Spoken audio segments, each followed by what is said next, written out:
If you want to feather edges in Photoshop and see a live preview of the softness before you commit, this is the easiest method to use. It's perfect when you're cutting out a subject, cleaning up a selection, or trying to make an object blend naturally into a background. In the next few minutes, I'll show you exactly how to do it step by step in Photoshop 2026. And if this tutorial helps you out, make sure to hit that like button and subscribe for more easy Photoshop tips and editing tutorials. Now let's jump right in. First, you need to make a selection using any selection tool you like. You can use the Quick Selection tool, the Lasso tool, the Object Selection tool, or even the Marquee tools depending on what you're working on. The important thing is simply to create a selection around the part of the image you want to refine. Don't worry if it's not perfect yet, because that's exactly what the feathering step is for. Once your selection is active, go to the top options bar or the menu and click Select and Mask. You can also use the shortcut Ctrl+Alt+R on Windows or Command+Option+R on Mac. This opens the Select and Mask workspace, which is ideal because it gives you a live preview of the edge softness against your background.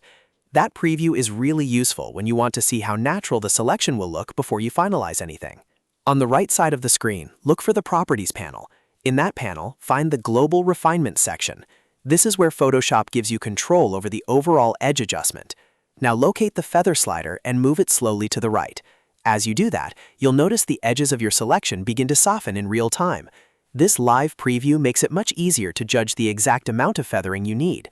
A small amount of feathering can create a subtle, natural transition, while a larger amount can give you a much softer edge for artistic effects or blending. Take your time here and watch how the selection changes against the background. The goal is to make the edge look smooth without making it too blurry or unrealistic.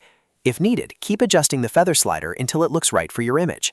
Once you're happy with the result, go to the Output To option at the bottom of the Select and Mask window. From there, choose Layer Mask if you want to keep the edit non-destructive, which is usually the best choice because it gives you flexibility later.